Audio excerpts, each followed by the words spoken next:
Welcome to another episode. Today, we are going to be talking and diving deep into how much money I spend trying to fix my post birth control acne. And I wanted to bring this up as a topic to chat more about because I'm sure a lot of women out there can relate to this.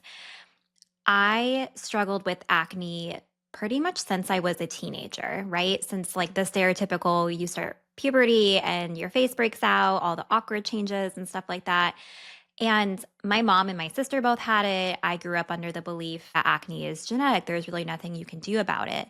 And I thought this for a really long time. And so even growing up, I would see dermatologists. I tried tons of topical prescription, non-prescription medications. The only one I did not try was Accutane. That's where I drew the line and my mom drew the line back when I was younger. And those of you who have struggled with acne or any type of skin condition, you know it's not something that is just easy to get over, right? Like it's on your face. It's something that it hits your self-confidence. I mean, there would be times when I would be crying to my boyfriend, now fiance, about my acne, not wanting to go out, not wanting to leave the house without makeup, or even if I, did wear makeup, I would still feel really self-conscious about the bumps on my face.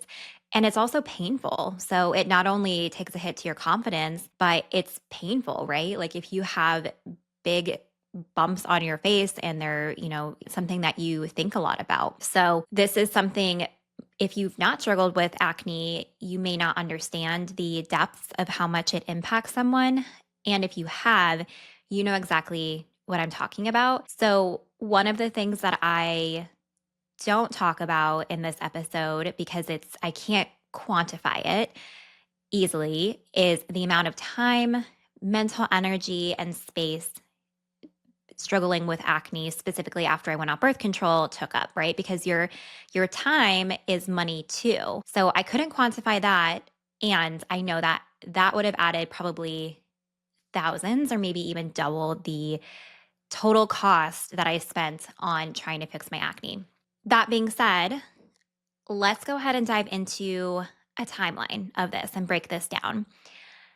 I was put on birth control at 18 years old after I lost my period. And like I mentioned, I had struggled with acne as a piece of my story, excuse me, since 13. So I was still struggling with acne, and birth control did help a little bit. I mean, I would still get flares here and there, I would still get pimples, but it did help decrease my breakouts a little bit. When I work with women to heal their acne with a root cause approach, as they transition off birth control, or if they've stopped birth control and their skin is flaring up, what has worked or what hasn't worked in the past gives us really good indications of what might be their root cause. And there's usually multiple. But since birth control did help my acne a little bit, but I was still breaking out, that signified to me, I now know, I mean, I didn't know this at the time, but now I know that that was not just a hormonal piece, but that there was something much deeper going on, which I will dive much, much deeper into in our next episode, because today I'm going to be talking about what didn't work. And then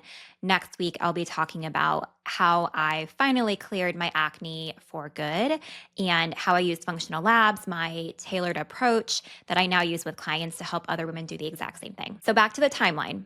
Okay. I started birth control at 18, helped my skin a little bit, still had breakouts. So I continued pretty much doing the usual stuff. My acne wasn't that distressing because it wasn't terrible. So I just did like the topical things like benzoyl peroxide, salicylic acid. Randomly, I do facials, but it was mostly just for like, oh, it's self-care. I'm going to do a facial, maybe like once or twice a year. And then just being really diligent with acne safe makeup, really, really careful with the products I put on my skin, especially my face. And as I was creating this, I think girls growing up in the 2000s, that's when I was like a teenager and moving into college. You can remember like the bleached towels from benzoyl peroxide. We had tons of those in my house growing up, tons and tons of bleached towels that I now carry over into my home for like rags and stuff, and it drives Jared crazy. I'm like, I promise my skincare routine doesn't do that anymore. It was a long time ago. Then at 28 years old, so this is about 2019, 2020 as a rough timeline. That's when I learned the truth about birth control and the side effects about birth control. So I decided to quit cold turkey. And Before stopping, acne was my number one fear. I was super scared that I would start breaking out really bad once I stopped birth control.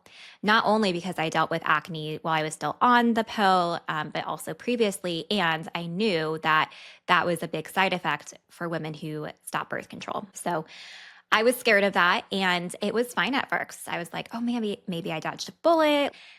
But then 6 months later, it hit. And I had terrible, painful acne. And it was mostly around my chin, under my nose, so like your mustache line, and around my jaw. And I had some on my chest and my back, but it was really the most painful. It was like deep cystic acne. There's different forms of acne. There's like blackheads, whiteheads, inflammatory, cystic. So I had a combination of kind of all of those things, not really necessarily blackheads, but it was like really the deep, painful cystic acne, the whiteheads, the pustules, the ones that were really noticeable, and the ones that were really painful as well. For the next 4 years, I spent thousands of dollars trying to fix it without success. And that's what we're going to do now is go down a trip down memory lane to further go into this. So 2019, 2020, I stopped birth control.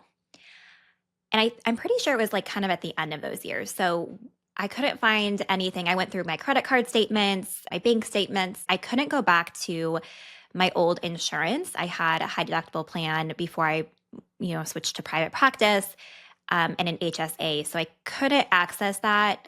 So I'm just providing some rough estimates, and that's probably adds more cost to it too. The things that I can't calculate, including the time and what was on insurance or copays. But in 2021, I pretty much used mostly a topical approach. Like I didn't know anything about functional nutrition or a root cause approach to healing my acne from the inside out. So I estimated that I paid $1,500, so $1,500 on monthly facials, microneedling, chemical peels, and expensive skincare products. And the place that I went to for these things, they had some estheticians that said that they were specialists in acne, but I disagree because I would go there and they would use non-acne safe products that I didn't find out till later. I just trusted them and assumed that they would be acne free. And a lot of my times my skin would get worse after going there. And at one point I even called them and asked, I was like, hey, like this, my skin is breaking out, like it's really painful, like what's going on? And they just attributed that to normal purging after having a facial or whatnot, whatever procedure I had. I now know that those types of breakouts were not purging. Purging is small whiteheads that are pain free typically. So it was clearly something irritating my skin versus a normal reaction and that normal purging response. So I spent $1,500 on things that didn't work and that made my skin worse, even though they said that they were acne experts. I also calculated that I spent $141 on dermatologist recommendations. So mainly this was tretinoin, which tretinoin, my insurance didn't cover all of it. And so I had to pay some out of pocket costs for it. And it's pretty expensive. So I paid for that. And like I said, I couldn't count or account for my dermatologist visits because I couldn't get into my insurance slash HSA account. So this number might have been higher, but in 2021, that amounted to a total of $1,652.29. Okay. So right there, that's a pretty hefty chunk of change, but it just gets worse from here because I became more desperate. 2022, that's when I'm like, okay, this isn't working. This dermatologist, it's not helping me. These monthly facials aren't helping me. So I started seeing a new dermatologist, hoping that they would have new revolutionary recommendations. And I started going to a fancy aesthetic and plastic surgery place near me, hoping that, they might have some more feedback and thoughts on my skin. And it was more expensive. And I'm like, maybe if I'm paying more money, they'll actually know what they're talking about. This was about the time when I started just diving deeper and investigating different thoughts and philosophies around acne, because clearly the things I was doing weren't working. And basically, I became more aggressive due to my frustration with spending more money and not seeing results. So I continued to get my monthly facials at this new place, spend money on expensive products. I spent $180 on my new dermatologist recommendations. This included continuing with tretinoin. We did a round of antibiotics, which at first I was really, really against because I know as a dietitian, even back then, that antibiotics kill the good bacteria in your gut. But she was adamant that she hadn't seen any adverse reactions to that. Talk about this next week, but there definitely were.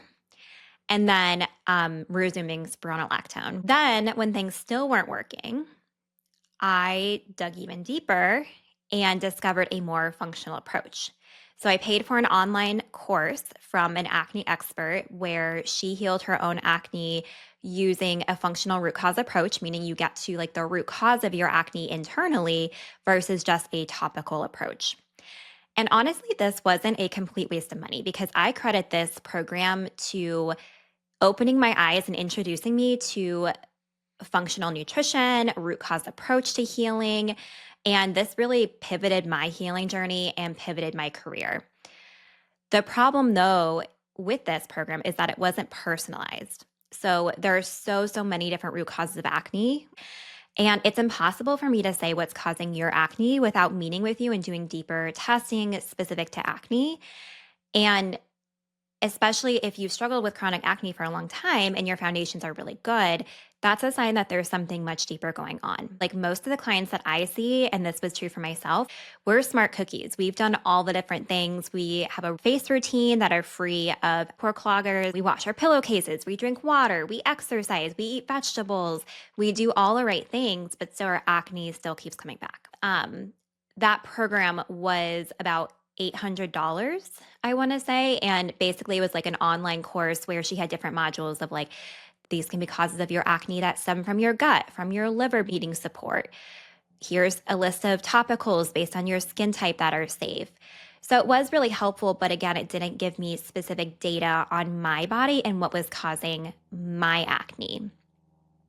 So I therefore wasted $400 more in addition to that $800 for the course on supplements that she recommended to fix my hormones. And a big mistake that I made here right up front, that I will put this out there because I see a lot of other women making the same mistake, is jumping straight to hormones. Because especially where my acne was, right around my chin and my jaw, that is very much linked to, if you do any Google research or anything like that, it'll come up that's hormonal if you do like face mapping, which I do think face mapping for acne has a time and a place. And it's not always spot on. And it wasn't for me. So I just jumped to it must be my hormones, especially since it really flared post coming off birth control. And my gut health was really, really like, okay, let me take that back. I felt like my gut health was really solid. I wasn't having any gut symptoms. I wasn't bloated. I wasn't constipated. I didn't have diarrhea. I thought I was like really solid in that area, but turns out when I got my stool test back, my gut was a mess. And that was a huge trigger for my acne. But I skipped that. And this particular course talked about going in order. She was like, you have to have your foundations of like sleep, stress, blood sugar control, eating enough. Then you go to your gut health. And then you go to your liver. And then you go to your hormones. And I pretty much skipped over the gut section. I thought the liver stuff was interesting, so I did listen to that part. But then I basically was like, oh, it's hormones. So I started taking all these hormone supplements. So like chasteberry for progesterone. I thought maybe it was related to high testosterone because that's another thing you'll see a lot is testosterone being high and causing acne in women. So I started taking specific supplements to lower my testosterone. And I didn't have any data to support this, which is a problem with something like that. So then, still going off of this thought that it was my hormones to blame, I invested $600 to work with a dietitian to get my hormones tested because I didn't know how to do that at the time. I didn't know how to interpret those labs. I now do. So I did hormone testing with her and I spent more money on supplements. And I used my HSA for those supplements. So I can't calculate how much it was, but I want to say at least, $200 for that. So another $800 working on that. And we talked about the issues with the hormone testing. So in general, I actually rarely do hormone testing with my clients anymore. It's something when I first started my practice I did because I thought that was helpful information, and it's not helpful, but it's not giving you the deeper reason why are these hormone levels imbalanced. Why is your progesterone low? Why is your testosterone high? Why is your estrogen having trouble being detoxified? So I tend to start with the bottom, kind of if we're thinking about things as a triangle, like hormones are the last thing to change. So those are the last thing that we are going to be looking at, even if your symptoms are hormonal in nature. So I focus on mineral health, gut health, optimizing liver support. Those are the foundations to healthy hormones that we need to make for sure are in tip top shape before jumping straight to hormones. Otherwise, we're just going to have more questions than answers, which is what happened to me. So in total, we're still in 2022. Hopefully you're still with me at this point. So we're still in 2022 and I spent double what I did in 2021 with all of that stuff. So a grand total of $3,087.11. Okay.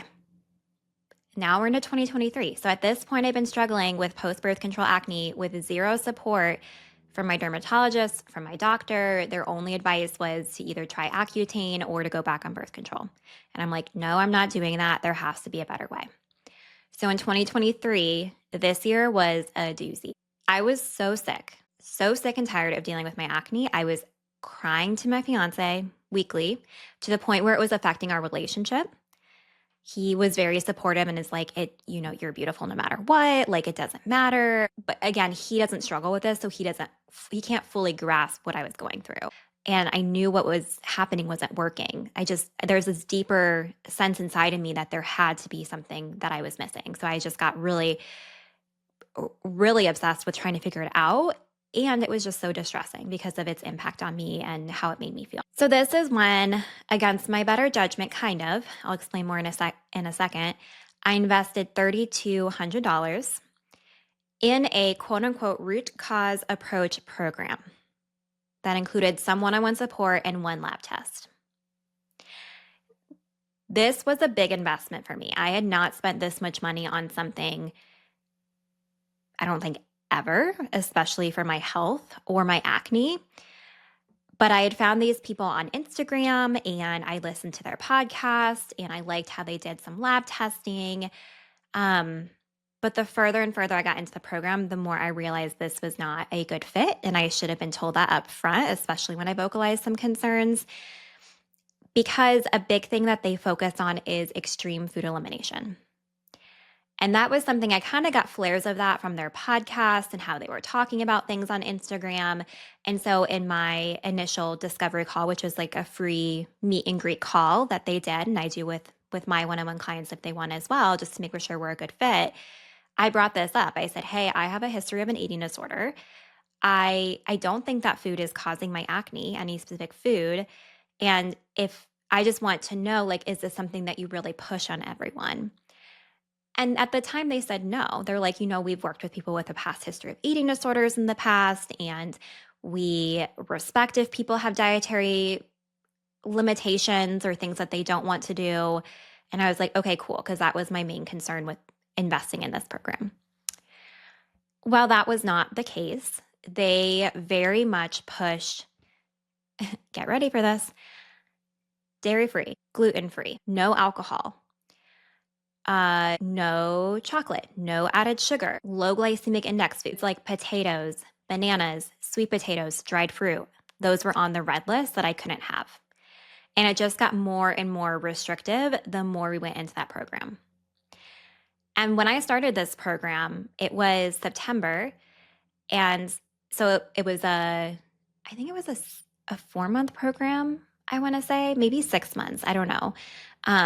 But I got a couple visits with my practitioner, and then the rest was support via chat. And then I got one lab test. And for me, it was not enough to really get to the root causes. So when I work with clients with acne, we're doing 4 different types of labs because there's just so much information. There's so many different reasons why they could be having acne. So we're doing blood labs, we're doing iodine loading, which is a urine test, we're doing the mineral test, and we're doing a stool test. We're doing all of that. So, anyways, I'm on this really restrictive diet, and this went into the holidays. So during Christmas season of that year, my birthday is 2 days after Christmas, New Year's, I couldn't eat any of my favorite foods. I was on a very, very restrictive diet. And in my brain, I was like, I just don't think this is right. I don't think this is right. But I was desperate at this point. I was like, I will do anything to get rid of this acne. And if this is what they're telling me to do, I'm going to do it. I'm a rule follower. I'm a motivated person. I'm like, I'm going to do this. If I paid for this, I'm going to invest in it. I'm going to do it. Thankfully for me, that I knew enough about myself where that wasn't triggering to my, my past eating disorder self, but it very well could have been. And so I think that was a very big gap in their care that they blatantly told me when I asked them up front, do I have to do an elimination diet? Do I have to restrict XYZ foods? And they said no. And then come to find out that they very, very much push that on all their clients. I also spent another $400 on supplements with this program. And the big issue I have with this now is that they did one test, right? The mineral test, but they put me on all of these gut killing supplements, assuming that I had candida, assuming that I had an overgrowth of dysbiotic bacteria, assuming all of these things that they didn't have lab data to back up. So I spent so much money on supplements that honestly could have been harmful for me because they didn't have the data to back it up. And it didn't work because it wasn't addressing my root cause of my acne. So I was taking so many supplements, so many supplements, everybody, like so many. I had a box full of pills I was taking every single day. And again, I was like, I will do whatever it takes. If this is what I need to do, I will do it. And then I also spent $1,000 more on skincare products from online programs I did previously, which again, I don't think that one was a bad investment because that was from the online course I did the year before. And those were good quality skincare products. I still use them. And then I continued to do facials, peels, but I backed off a little bit because I started understanding, I've been doing these topical routines, so doing like the skin stuff, and it's not working. I'm investing in this root cause approach. So I backed off on those and only spent $600 that year on that. So this year, okay, I didn't put a total for 2023. So I did 3,200, 3,600, 4,600. Okay, so that year I doubled it again. So I was at about $6,000 for that year trying to fix my acne. So taking into account all 3 to 4 years of that time, my grand total that I spent was over $10,000. Over $10,000. I actually, when I was getting ready to record this, before I dug into my credit card history and all that kind of stuff, I was like guessing, and I guessed it would probably be around $10,000. Just I threw a number out there and I was pretty close. But this also wasn't counting, my time researching, my time going to doctor's appointments, my energy, my insurance visits, the toll it took on my mental health, the special foods for that elimination diet. Oh my gosh, like I was not eating dairy. I was eating all these different fancy milks that were very devoid of nutrients. I was eating gluten-free, so I had to get, gluten-free is expensive. I couldn't eat a lot of different foods. I had to go to specific restaurants if I went out, right? Like I cut back going out to eat, which I love going out to eat. I'm a big foodie. But I cut it back because there was hardly any restaurants I could go to where I could get anything that actually tasted good that fit my diet plan. And this doesn't count also the medication I paid for via my HSA because I couldn't get access to that. So I spent over $10,000 trying to figure this out. And it wasn't a complete waste because it brought me to where I am today. And I'm very, very grateful that I'm at this place today where I have this business that I love what I do every single day. I'm helping women avoid the exact same fate that I went through. I'm very passionate about this. And at the time, it freaking sucked. It sucked so bad. And it has been such a journey. And I wish that it didn't take me this long to get here. And that's why I do what I do in helping women transition off birth control, preparing their body to do it so they don't have these crazy breakouts. And if someone's already transitioned off birth control and they are, reversing those effects by getting to the root cause of what's causing their acne. So, knowing what I know today, here's a couple things I wish I would have done differently. First and foremost, I wish I would have known that investing in the right labs and working with an acne specialist was paramount. Labs changed my skin. Labs gave me answers. Labs healed my body. Having that data, I cannot. It's an investment to do, and it's so worth it. If I would have just paid up front to work with someone like me, where working with me one-on-one for 5 months is a 4-figure investment, and part of that goes towards the functional labs I'm talking about. So part of that is going to getting that data about your unique root causes. I wish I would have had someone like that to invest in, because I would have only spent those 4 figures versus $10,000, more than $10,000. But I didn't know that, and I wasn't pointed in that direction, and that's okay. Now I know. But I wish that's something I would have known up front, and I wish that's something I would have learned more about. I also wish I would have worked with an acne esthetician. I have a few great ones in my area who also do virtual consults if you're not in the Columbus, Ohio area, because there are specific training programs that estheticians can get through like Face Reality, and there's some other ones where they know acne. So it's really, really important to have an internal and external approach to healing your acne, especially if you're someone who you've been doing all the topical things, you've been doing everything right, like I was, and your acne still isn't healing. That's a sign that there needs to be a deeper root cause approach internally. And that's where working together with me and an esthetician can be a game changer. So I wish I would have had the labs, run the labs, worked with someone who knew how to interpret those labs like I do now, and specifically worked with a acne esthetician to help with the topical routine and to help with knowing exactly how to treat my skin versus kind of guessing or going to people who said they were acne specialists but really, really weren't. This would have saved me so much money, time, stress in the long run. But such is life. It is a learning experience, and I grew from that. So all in all, like I said, acne really requires a multifaceted approach. And I wish I would have not wasted so much time and money going to my dermatologist, doing the things that I did, but I did learn from that. And now I know better. Focusing solely on hormones isn't going to fix your acne. There's much more to acne than hormones. So if you're trying to save money by doing a cheaper option, or you're kind of wavering on whether or not you should invest, I mean, obviously I'm biased, but truly this process that I now use with my clients finally changed my skin after dealing with acne since I was 13 years old. And I'm now, at the time of this recording, 33. So for 20 years, I dealt with it. And just over the past year is when I finally found the secrets to healing my skin naturally after 4 years of struggling with post-birth control acne really, really bad. And it's the same process that I use to clear with my skin is the same process that I use with my clients right now. It includes a deep dive assessment, functional lab testing, and individualized protocols that are geared towards your skin, your labs, and your goals. No cookie cutter. And the final thing I'll say is that this was not a quick fix.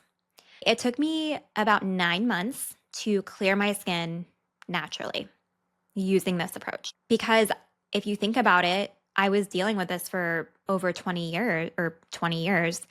It's not going to happen overnight. And I think that's what a lot of these acne programs will say is like, clear your skin in a month or something like that. And that might happen. I mean, I have clients who they start to see immediate changes when we start working together. And then I have other clients like me where it's a journey, it's not a sprint, because we are diving into the deeper layers of what's causing your acne. And it's usually not just one thing. So there's a lot of work and internal healing that goes on, but it's so, so, so worth it, because you'll know exactly what causes your acne. You'll finally have answers, and you'll finally get long-lasting results versus maybe it clears up for a little bit, but then it comes back. That is not how we roll. We're looking at a long-term fix and deeply healing your body so that your acne, stays away for the long term, or, it's natural to have get some acne here and there, but you'll know exactly what's causing it, which is so helpful to just have that control and that awareness. So that is all for this episode. I hope that if you are currently struggling with acne, whether you're on birth control, off birth control, that this gave you hope that there is another way to fix it, that it is fixable. You're not destined to struggle with acne for the rest of your life or until menopause. That's what I thought at one point at my lowest of lows. But there is an approach that can help you deeply heal your acne and your body. And that is within reach. If you want to learn more about transitioning off of birth control with clear skin, I have my free breakup with birth control masterclass. I'll link that below. That is a great place to start to learn about the functional labs that I run with my clients. I have some case studies in there too that show real client results, and it can give you a sense of what it's like to work together if that's something that you're interested in doing. Until then, I would really appreciate if you take a second to like this episode, subscribe to the podcast, maybe even write a review. Thank you so much for listening. And until next time, stay nourished.